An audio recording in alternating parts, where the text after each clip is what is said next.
तो देखो, ग्रेविटेशन का मतलब ही होता है अट्रैक्शन, ये ध्यान रखना है। ग्रेविटेशन का मतलब ही क्या होता है? अट्रैक्शन। यानी यहाँ रिपल्शन का कोई कॉन्सेप्ट होता ही नहीं है। यहाँ जो भी बात करेंगे हम लोग अट्रैक्शन की बात करेंगे, यानी पार्टिकल पार्टिकल के बीच में अट्रैक्शन होगा। पार्टिकल और किसी भी बॉडी, जैसे वो मेटेरोइड हो सकता है, प्लानेट हो सकता है, सैटेलाइट हो सकता है ना, तो इनके बीच में जो अट्रैक्शन होगा उसके बारे में हम लोग यहाँ बात करेंगे। ओके। तो यहाँ क्या होगा, सबसे पहले हम बात करेंगे न्यूटन्स ग्रेविटेशनल लॉ के बारे में।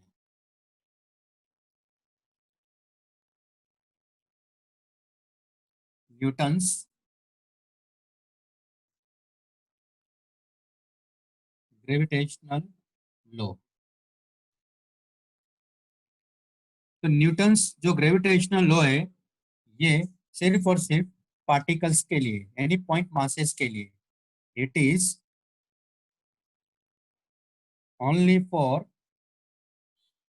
Point masses. जैसे कूलाम चलो हमने देखा, वो पॉइंट चार्जेस के लिए था। वो अलग बात है कि हमने स्फीयर के लिए भी बात करी बाद में, लेकिन क्या किया फिर हमने इंडिकेट किया। हमने इनफाइनाइट वायर के लिए भी बात किया, फाइनाइट वायर के लिए भी बात किया, उसके बाद हमने एक प्लेन के लिए भी बात किया। तो वैसा ही यहाँ भी है। यहाँ जो ग्रेविटेशनल लॉ है वो किसके लिए वैलिड है? केवल it is only for point masses. हाँ, अगर बिग बॉडीज आती है तो हम लोग क्या करेंगे, इंडिकेट करके निकालेंगे, लेकिन लो जो है वो सिर्फ और सिर्फ पॉइंट मासेस के लिए है। तो यहाँ क्या होता है कि मान लो एक पॉइंट मास यहाँ है m1, और एक पॉइंट मास यहाँ है m2, और इन दोनों के बीच की जो डिस्टेंस है वो मान लेते हैं r है। तो इनके बीच में जो फोर्स होता है वो दरअसल फोर्स है directly proportional to product of the masses and inversely proportional to the square of the distance between these two point masses. तो 1/r²। यानी जब आप इसको कंबाइन करोगे तो F is directly proportional to, यह आ जाएगा m1 m2/r²। और एफ इक्वल टू, यहाँ जो प्रोपोर्शनलिटी कांस्टेंट है दरअसल वो यूनिवर्सल ग्रेविटेशनल कांस्टेंट इसको कहते हैं, कैपिटल जी। तो वो m1 m2/r²। यानी इन दोनों पॉइंट मासेस के बीच में जो फोर्स होगा उसका जो मैग्नीट्यूड है वो g m1 m2/r² है। जहाँ जी क्या है? Universal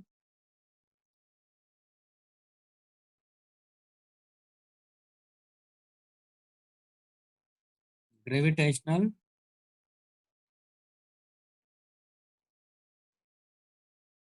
constant. ठीक है, इसकी जो वैल्यू होती है 6.67 into 10⁻⁻11 newton metre square by kg²। ये इसकी यूनिट होती है, और इसकी वैल्यू ये है, इसका मैग्नीट्यूड ये होता है, मतलब न्यूमेरिकल वैल्यू ये होती है। ओके। तो ये जो फोर्स है, यानी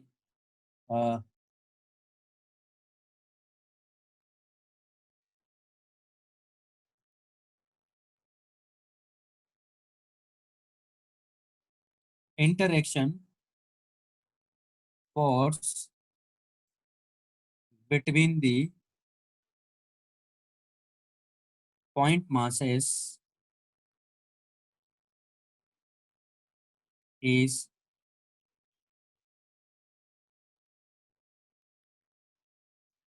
directly proportional to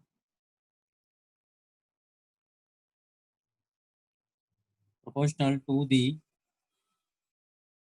product of point masses and inversely inversely proportional to the square of the distance between the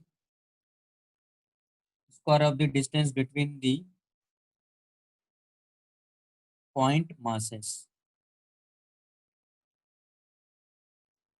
okay. तो ये इसका डेफिनेशन है, आपके बोर्ड के हिसाब से लिखा दिया मैंने।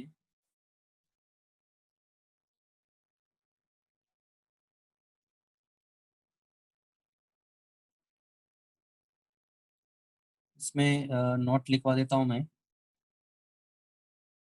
ये जो फोर्स होगा ये इंडिपेंडेंट ऑफ मीडियम है। Force is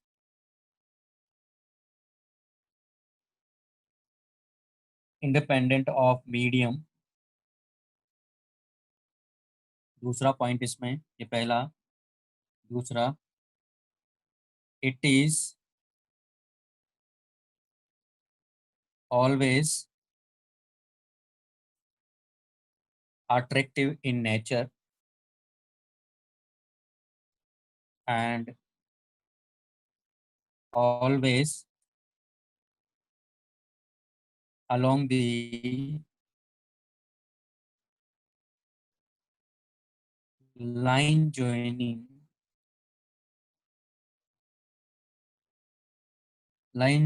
the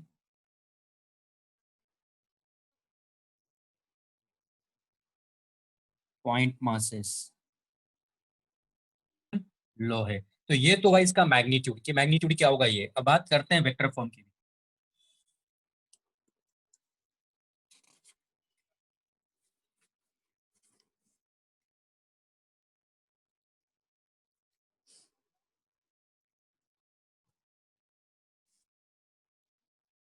next point हमारे पास में वेक्टर फॉर्म। तो मान लो जैसे कि हमारे पास में चार्ज पॉइंट मास है, और ये पॉइंट मास है, और इसका मास m1 है, इसका मास m2 है, और ये हमारे पास में एक्स एक्सिस है, ये हमारे पास में वाई एक्सिस है, और ये ओरिजिन है। ये इसका पोजीशन वेक्टर है r1 वेक्टर, और ये इसका पोजीशन वेक्टर है r2 वेक्टर। तो क्या होगा कि इसकी वजह से इस पर जो फोर्स होगा वो दरअसल किधर होगा, वो एक तरह से देखा जाए तो इधर होगा। और इसकी वजह से इस पर जो फोर्स होगा वो किधर होगा, इधर होगा।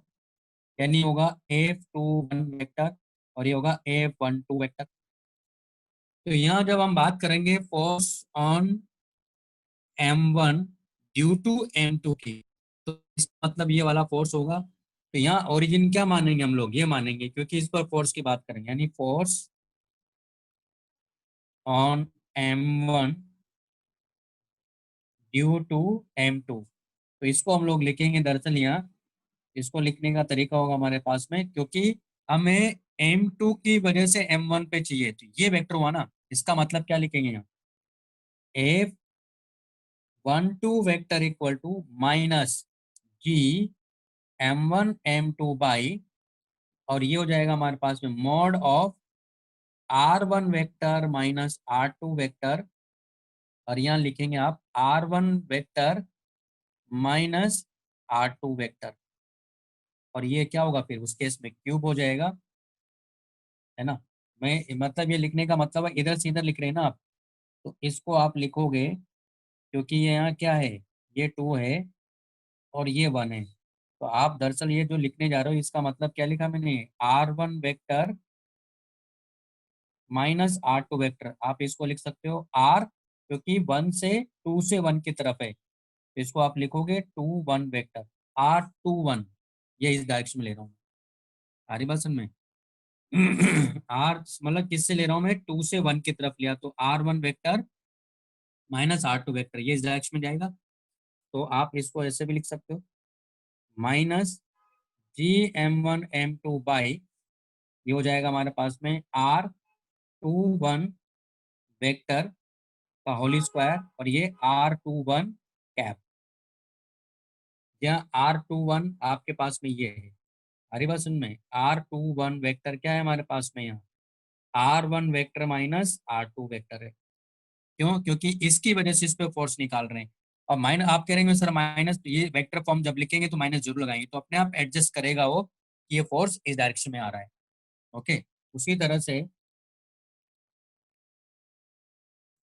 Force on m2 due to m1 due to m1, क्या लिखेंगे, F21 vector equal to minus G m1 m2 by, ये हो जाएगा r2 vector minus R1 vector to power 3 हो जाएगा R2 माइनस R1 वेक्टर, या इसको लिखेंगे माइनस G m1 m2 हो जाएगा R12 vector divided by R12 vector और इसका होल स्क्वायर।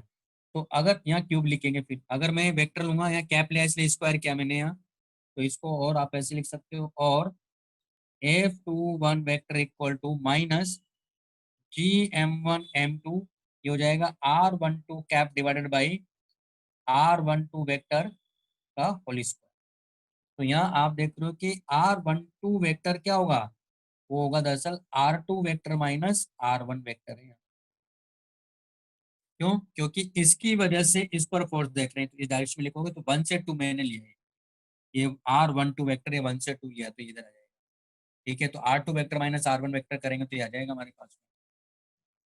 तो इस तरह से हम लोग इसका वेक्टर फॉर्म देखेंगे, बस माइनस का ध्यान रखना, माइनस रहेगा। बाकी जैसे इलेक्ट्रोस्टैटिक में क्या था वैसे यहाँ भी है। और एक चीज और ध्यान रखना है, इलेक्ट्रोस्टैटिक का कॉन्सेप्ट क्या यूज करना है यहाँ, तो वहां था 1/4 पाई एप्सिलॉन नॉट, उसकी जगह रखेंगे जी। ठीक है, वो फॉर्मूला को कैसे यूज करना है, और वहां जो हमने क्यू रखा था उसकी जगह लेंगे एम। एम मतलब मास है, वहाँ क्यू चार्ज था, तो वही तो हो गया। देखो यहाँ रख के देखो इसी फॉर्मूले में G m1 m2 यानी क्या हो गया, 1/4 pi epsilon not Q1 Q2 by R square. तो यहाँ जहाँ चार्ज होगा वहाँ एम ले लेना है, और जहाँ 1/4 पाई एप्सिलॉन नॉट होगा वहाँ जी ले लेंगे। तो उसके काफी सारे फॉर्मूले हम लोग यहाँ यूज करेंगे। ओके,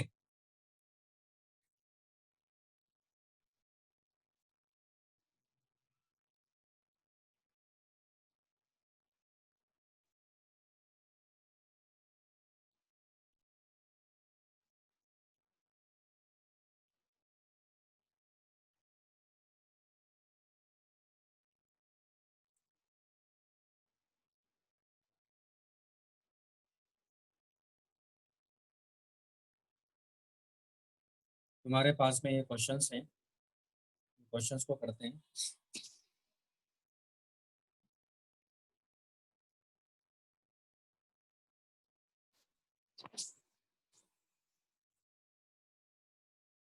तो यहाँ दिया हुआ है जैसे कि एग्जांपल 1 है, the centres of two identical spheres are at distance 1 metre apart, तो the gravitational force between them. अब देखो इसने का आइडेंटिकल स्पेयर्स है, तो ये स्पेयर्स क्या मानना है, लेकिन then the find the mass of each sphere पूछ रहा है, तो इनको क्या मानना है लेकिन ये हमें, क्योंकि दूर रखे हुए हैं। तो वैसे तो देखो स्पेयर माना है, तो स्पेयर का कॉन्सेप्ट भी वैसा है जैसा चार्ज का कॉन्सेप्ट था। जब हमने देखा था कि जब किसी स्पेयर को हमने चार्ज दिया, तो सारा चार्ज आउटर केस में क्या मान रहे थे, सेंटर पे मान रहे थे, वैसा ही यहाँ भी होगा। सेम वैसा है, उसी तरह बिहेव यहाँ भी करेंगे। जैसे एग्जाम्पल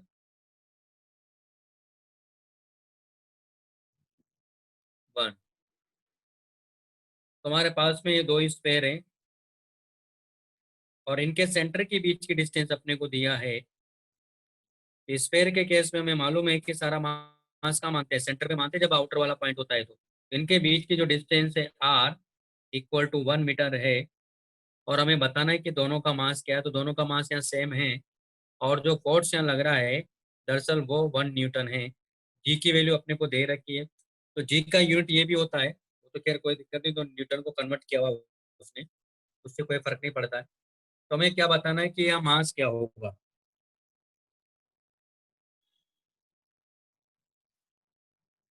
तो ये हमारे पास में, तो हमें मालूम है कि अगर इस पर हम मान के चल रहे हैं, तो ये इसके जैसे आउटर वाले पॉइंट के लिए जाएंगे तो सारा मास कहाँ होता है, सेंटर पे होता है। तो वहाँ जैसे हमने ये देखा था कि इन दोनों के बीच में फोर्स जैसे वहां था वैसे यहाँ जाएगा। जैसे वहां क्या था, अगर चार्जेस थे तो Q1 Q2 by 4 pi epsilon not R square, तो यहाँ कितना आ जाएगा। उसी तरह G m m by R square, ये इनके बीच में इंटरेक्टिव फोर्स होगा। और जी की वैल्यू हमारे पास में 6.67 × 10⁻11 M square divided by R. R की वैल्यू क्या है, 1 का होल स्क्वायर, और ये इक्वल टू कितना दिया इसने, 1। यानी हमारे पास एम इक्वल टू आ जाएगा, तो ये कितना हो जाएगा देखो यहाँ, हो जाएगा 10⁻11 डिवाइडेड बाई 6.67 का स्क्वायर रूट। इसको सोल्व कर लीजिएगा, ये आंसर होगा केजी में। इस तरह से सिंपल ही क्वेश्चन था वो, तो केवल यूज करना कैसे हो उसके लिए लिया है।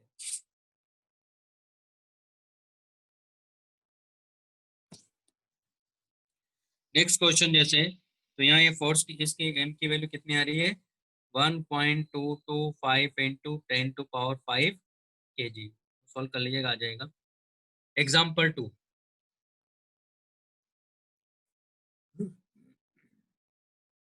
क्या कह रहा है कि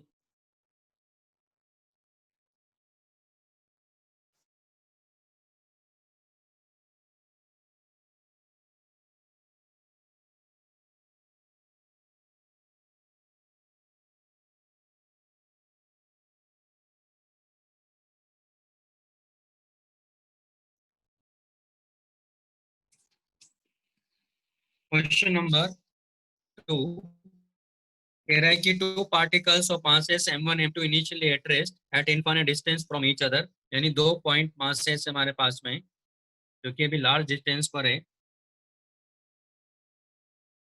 m1 m2 इनिशियली दोनों रेस्ट पर ही है, यानी दोनों की इनिशियल वेलोसिटी क्या है, यहाँ 0 है। infinite distance from each other move under the action of mutual gravitational pull so that at any instant their relative velocity of approach अपने को दिया हुआ, फिर R is the separation at that instant. तो ये धीरे धीरे वाला इंटरेक्शन इंटरेक्शन फोर्स में आता है, लेकिन ऑलमोस्ट इनिशियल में क्या होता है, नेग्लिजिबल होता है। लेकिन उसके बाद ये दोनों के बीच में अट्रैक्टिव फोर्स होने की वजह से धीरे धीरे क्या करेंगे, पास आने लगेंगे। तो किसी इंस्टेंट पर इनके बीच की जो डिस्टेंस है ये हो जाती है आर। इसका मास m1 है, इसका मास m2 है, और इसकी वेलोसिटी है मान लेते हैं v2, इसकी वेलोसिटी है v1। हमें बताना है कि वेलोसिटी का अप्रोच क्या होगा। तो अब ऐसा क्वेश्चन हम लोगों ने पहले भी किया है, ग्रेविटेशन इलेक्ट्रोस्टैटिक्स में भी क्या, नेगेटिव पॉजिटिव चार्ज होते तो अट्रैक्ट होते थे। तो आप देख रहे हो कि इस पूरे सिस्टम की अगर आप बात करो तो कोई एक्सटर्नल फोर्स होगा ही नहीं सिस्टम पर। क्यों? क्योंकि जितना फोर्स इसको लग रहा होगा उतना फोर्स इसको लग रहा होगा। इस पूरे सिस्टम पर नेट एक्सटर्नल फोर्स क्या होगा, यहाँ 0 होगा। एक तो मोमेंटम कंजर्व रहेगा और एक एनर्जी कंजर्व रहेगी। ओके, क्योंकि एनर्जी क्यों कंजर्व रहेगी, क्योंकि ग्रेविटेशनल फोर्स भी कंजर्वेटिव नेचर का फोर्स है। ये वैसा ही बिहेव करता है जैसे कूलम्ब्स लॉ में हमने दो चार्ज पार्टिकल के बीच में फोर्स देखा है। तो ये भी कंजर्वेटिव नेचर का फोर्स है। कि हम पहले ही बात कर चुके हैं वैसे तो, है ना, वर्क पावर एनर्जी में इसके बारे में बात कर चुके हैं। रेट जिसको हम लोग कहते थे, क्योंकि वहाँ जी कांस्टेंट होता था।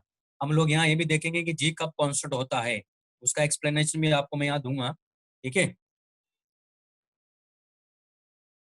तो इस केस में एक तो मोमेंटम कंजर्व रहेगा, तो इनिशियल वेलोसिटी दोनों की क्या थी, यहाँ 0। तो law of conservation of momentum, तो इनिशियल मोमेंटम क्या है, दोनों का 0 है। फाइनल मोमेंटम इसका क्या है, m1v1, इसका क्या है, -m2v2।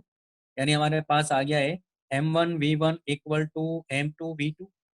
दूसरा है लॉ ऑफ कंजर्वेशन। अच्छा, अब लॉ ऑफ कंजर्वेशन और मैकेनिकल अप्लाई करना है। तो वैसे तो आगे इसको डिस्कस भी करूंगा, लेकिन यहाँ तो यूज तो कर ही सकता हूँ मैं, मैकेनिकल एनर्जी। तो लॉ ऑफ कंजर्वेशन और मैकेनिकल एनर्जी अप्लाई करेंगे तो क्या लिखेंगे, initial potential energy, kinetic energy initial equal to potential energy final plus kinetic energy final. अब आप कहेंगे सर यहाँ तो हमने पढ़ा ही नहीं पोटेंशियल एनर्जी। पढ़ा है ना, कहाँ पढ़ा है, दो चार्ज पार्टिकल का पढ़ा हमने। ये Q1 है, ये Q2 है, और ये R है। इनकी पोटेंशियल एनर्जी क्या लिखी थी आपने वहाँ, के Q1 Q2 by are square लिखी थी। लेकिन अगर एक नेगेटिव होता, इन दोनों के बीच में अट्रैक्शन होता, तो पोटेंशियल एनर्जी क्या लिखते हैं आप, नेगेटिव। यहाँ भी पोटेंशियल जो लिखोगे ग्रेविटेशनल, ये तो था इलेक्ट्रोस्टैटिक। यहाँ ग्रेविटेशनल पोटेंशियल जब लिखोगे तो क्या लिखोगे, -G m1 m2, सॉरी ये आर होगा, आर स्क्वायर नहीं होगा, और आर, ये होगी दोनों चार्ज, अगर दो पॉइंट मासेस है तो ये m2 है, ये m1 है, और ये आर है। तो यहाँ भी पोटेंशियल जैसे लिख लेंगे। समझ में आ रही बात, मैंने क्या कहा, मेरे ख्याल से क्लियर होना चाहिए। क्योंकि एक की जगह 1/4πε0 की जगह क्या लिखा मैंने, जी। Q1 Q2 की जगह क्या लिखा है, m1 m2, और यहाँ आर तो था इसे। इस कॉन्सेप्ट को यूज कर लेंगे। इनिशियल पोटेंशियल एनर्जी क्या होगी, 0। काइनेटिक एनर्जी क्या, दोनों की 0। उसके बाद देखो यहाँ पोटेंशियल एनर्जी क्या लिखोगे, -G m1 m2 by R plus kinetic energy दोनों क्या लिखोगे, ½ m1 v1 का whole square plus ½ m2 v2 का होल स्क्वायर। यहाँ से v1 की वैल्यू इसमें निकाल के v2 निकाल लेंगे। तो क्या हो जाएगा हमारे पास में G m1 m2 by R equal to half m1 और v1 की वैल्यू क्या हो जाएगी m2 v2 बाई m1 का Holi square plus half m2 v2 का होली स्क्वायर। तो यहाँ से हाफ m2 v2 का होली स्क्वायर इसको बाहर लेंगे तो आप देखो रहे क्या m2 यहाँ एक m1 स्क्वायर मिलेगा तो m1 से m1 कट जाएगा, यहाँ m2 रह जाएगा। तो m2 बाई m1 प्लस 1 है ना। तो हमें तो v2 चाहिए यहाँ से, तो ये हमारे पास में क्या आ गया जी m1 m2 by are, m2 से m2 कैंसिल आउट हो गया है ना, ये सही है ना भाई। तो हमारे पास v2 का होल स्क्वायर इक्वल टू क्या है 2 जी m1 का होल स्क्वायर बाई आपको यहाँ क्या मिलेगा m1 plus m2 into are, ये मिल जाएगा। ये v2 आ गया, यानी v2 क्या आ जाएगा m1 को बाहर ले लेंगे तो रूट ये कैपिटल आर दिया है इसने तो कैपिटल आर ले लो यहाँ।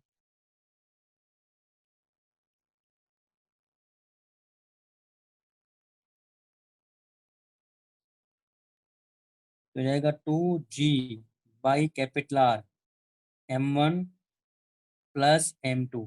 अब v2 की वैल्यू को यहाँ रखेंगे तो v1 मिल जाएगा। तो क्या चाहिए अपने को यहाँ v1 प्लस v2, क्योंकि वेलोसिटी ऑफ अप्रोच क्या होता है v1 प्लस v2 होगा, क्योंकि दोनों एक का दूसरे के रेस्पेक्ट में दोनों को कनेक्ट करने वाली लाइन के अलॉन्ग देखते हैं। तो इसको रोकेंगे तो इसकी वेलोसिटी इधर क्या हो जाएगी v1 प्लस v2, तो वेलोसिटी ऑफ अप्रोच आ गया। तो v2 आ गया, v1 यहाँ से निकाल लेंगे तो इसको उसमें रख देंगे इक्वेशन नंबर 1 में।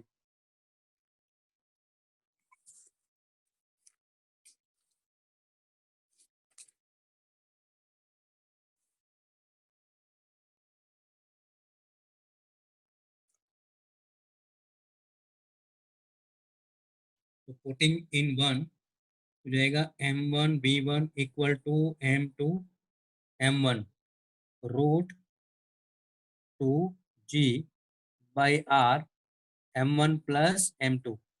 तो आप देख रहे हो कि m1 से m1 कैंसिल आउट हो गया तो v1 मिल गया अपने को। हमें चाहिए वेलोसिटी ऑफ अप्रोच यानी v1 प्लस v2। तो v1 कितना आ गया हमारे पास में m2 root 2g divided by R m1 plus m2 plus m1 root ये कितना हो जाएगा 2g by R m1 plus m2। तो यहाँ से आप देखो कि यहाँ से हम लोग क्या ले सकते हैं, देखो ये आ जाएगा हमारे पास में 2g by R m1 plus m2। ये क्या मिलेगा आपको यहाँ m1 प्लस m2। अब इसको जब अंदर लोगे तो अल्टीमेटली क्या आ गया v अप्रोच इक्वल टू आ गया 2g बाई आर, यहाँ हो जाएगा m1 प्लस m2 का स्क्वायर रूट, यही आंसर है। तो इस तरह से इसमें देखो एनर्जी भी कंजर्व करवा दी हम लोगों ने। तो वही पुराने कॉन्सेप्ट है, कुछ नया नहीं है इसमें भी।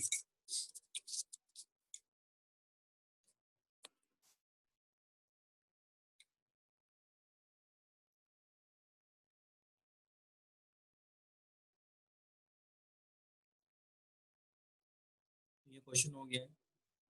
अब जैसे वहां भी हमने प्रिंसिपल ऑफ सुपर पोजिशन पढ़ा था, तो भी यहाँ समझा देता हूँ वापस। सेम वही है, जैसा वहां था वैसा ही यहाँ है। तो नेक्स्ट है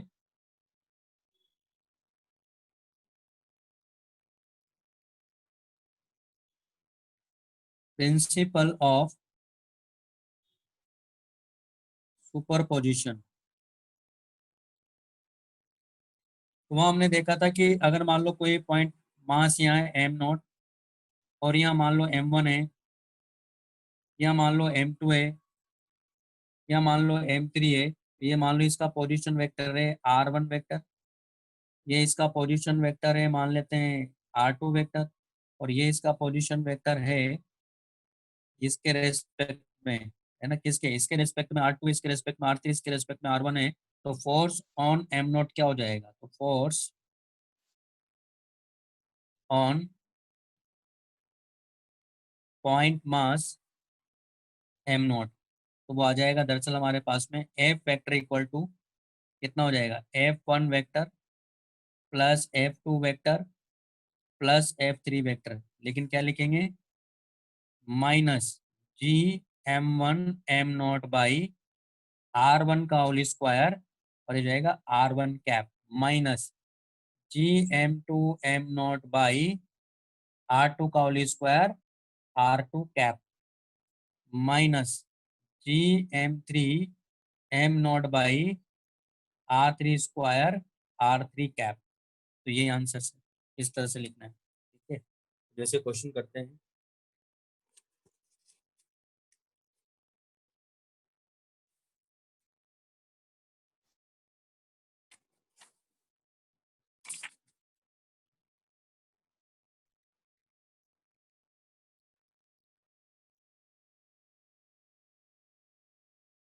अब जैसे एग्जांपल 3 हमारे पास में,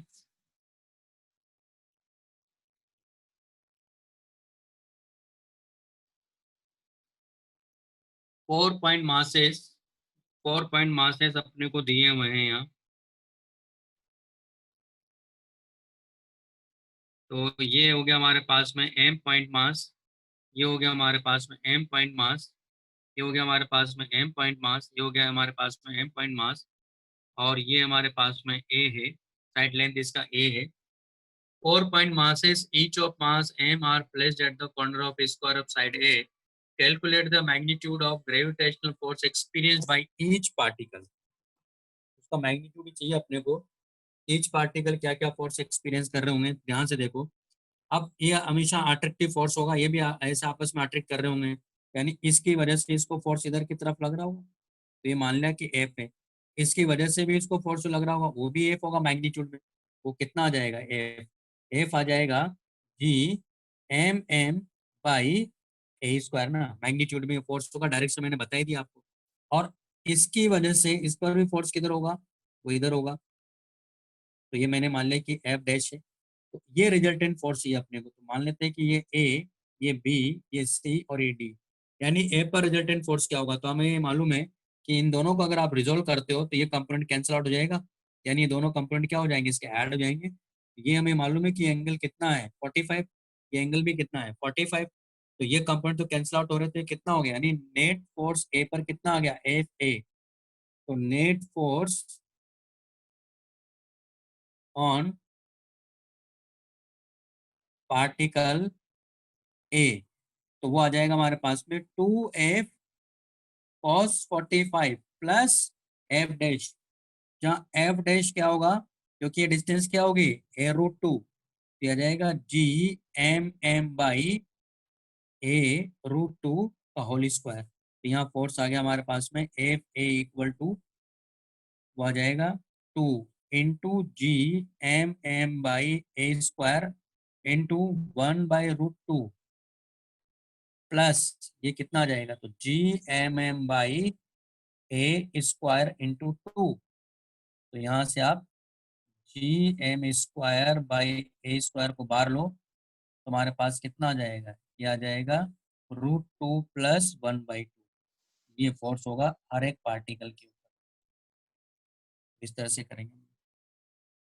मेरे ख्याल से समझ में आ रहा होगा ये। तो वेक्टरली भी करोगे तब भी वही, वहां भी हमने किया था ऐसा क्वेश्चन, ऐसा नहीं कि नहीं किया। आपको याद होगा पार्टिकल्स घूम रहे थे, तभी हमने ये इसी तरह का कॉन्सेप्ट यूज किया था वहाँ, वहाँ वेलोसिटी निकाली थी हम लोगों ने। हो सकता है ऐसा क्वेश्चन यहाँ भी मिले।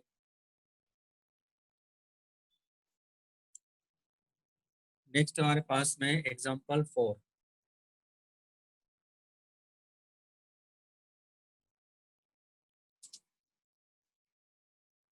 अरे भाई ये समझ में आ रहा है सबको, हाँ सर। हम्म, हाँ सर। हाँ कोई सर। दिक्कत नहीं है? हाँ। हाँ सर। नेक्स्ट हमारे पास में हाँ सर। एग्जांपल 4 में क्या कह रहा है, find the gravitational force exerted by a point mass m on uniform road. तो ऐसा क्वेश्चन मैं वहां भी करवा चुका हूँ इलेक्ट्रोस्टैटिक में, सेम वही क्वेश्चन यहाँ भी है। तो जो कॉन्सेप्ट वहाँ यूज किया था वही सेम कॉन्सेप्ट यहाँ यूज करेंगे।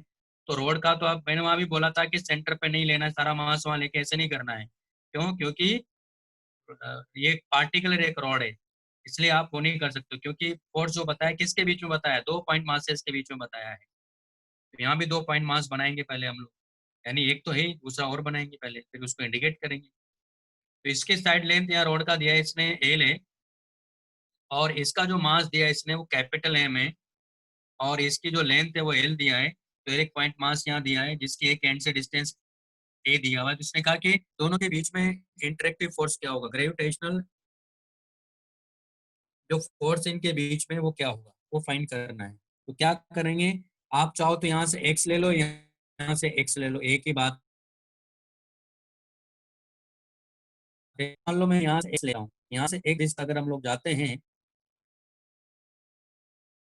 एक डिस्टेंस जाके एक डीएक्स एलिमेंट, तो हमें मालूम है इसमें मास डिस्ट्रीब्यूशन यूनिफॉर्म है, तो इसका लीनियर मास डेंसिटी डिफाइन करेंगे एम बाई एल। इसका मास डीएम लेंगे, तो डीएम कितना हो जाएगा, लेमडा इंटू डीएक्स ना। अब इन दोनों के बीच में इंटरेक्शन फोर्स, तो डिस्टेंस कितना दोनों के बीच में, ए प्लस एक्स है, d m into m by x plus a का होल स्क्वायर, और ये आ जाएगा हमारे पास d x into m divided by x plus a का होल स्क्वायर। और इसको इंडिकेट कर देंगे, इसको इंडिकेट तो जीरो टू ए लिख करेंगे क्योंकि हमने यहीं से माना है। तो हमारे पास कितना आ जाएगा, इसको भी इंडिकेट कर देंगे, तो हमारे पास एफ इक्वल टू आ जाएगा जी लेमड़ा एम, ये तो कांस्टेंट है, और one by x plus a का होल स्क्वायर, ये क्या होता है माइनस, ये तो इतना तो आने लग गया होगा आपको, तो इसको इंडिकेट करेंगे तो ये मिलेगा दरअसल, तो जाएगा जीरो टू एल।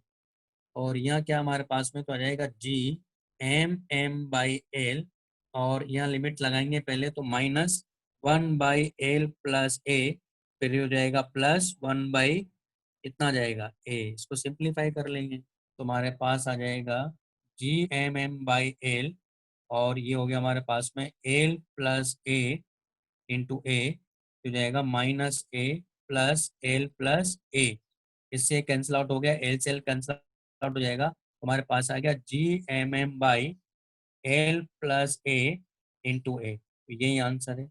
अब इसमें एक कंडीशन और चेक कर सकते हैं हम लोग, ये तो इन दोनों के बीच में फोर्स आ गया, लेकिन अगर ऐसा होता इफ ए ग्रेटर देन अगर ए ले, यानी दोनों के बीच में अगर लार्ज डिस्टेंस होती, तब इसको हम लोग क्या मान सकते थे, पॉइंट मास मान सकते हैं। तो देखो कैसे क्या जाएगा, जी इक्वल टू यहाँ से ए को बाहर निकालो, तो जी एम एम बाई ए तो था ही से, यहाँ एक और बाहर निकाला तो one plus L by A, ये क्वांटिटी क्या होगी जीरो, तो देखो क्या रहा, G M M by A square. तो ये इसका मतलब है कि लार्ज डिस्टेंस अगर है तो आप उसको पॉइंट मास मान सकते हो।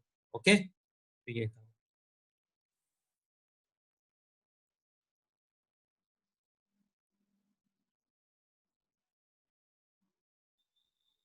अब जैसे एग्जांपल हमारे पास में 5 एग्जांपल, इसको देखो कैसे करेंगे। तो ये मैं आपको वहाँ कैविटी वाला कॉन्सेप्ट पढ़ा चुका हूँ, वही कॉन्सेप्ट यहाँ भी यूज करूंगा।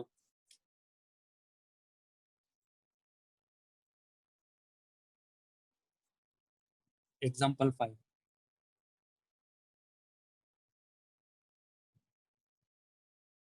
क्या कह रहा क्वेश्चन में देखो, ये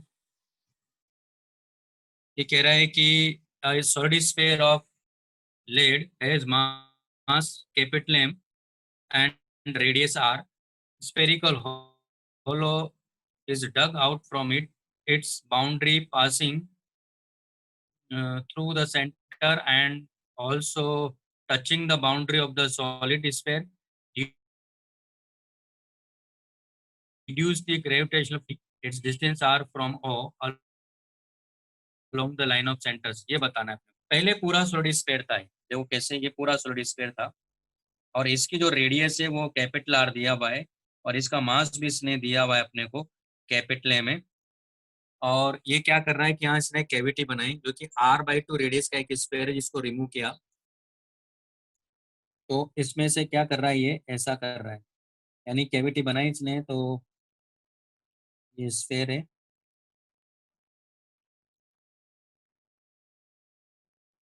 और यहाँ से इतना पार्ट इसने रिमूव कर दिया, तो ये वाला पार्ट रह गया। तो पहले तो हम लोग इसकी डेंसिटी निकाल लेते हैं, यानी इसकी डेंसिटी क्या होगी, रो, है ना, ये पॉइंट ओ है, ये ओ डैश है, और ये यहाँ से आठ कितनी डिस्टेंस पे दिया इसने,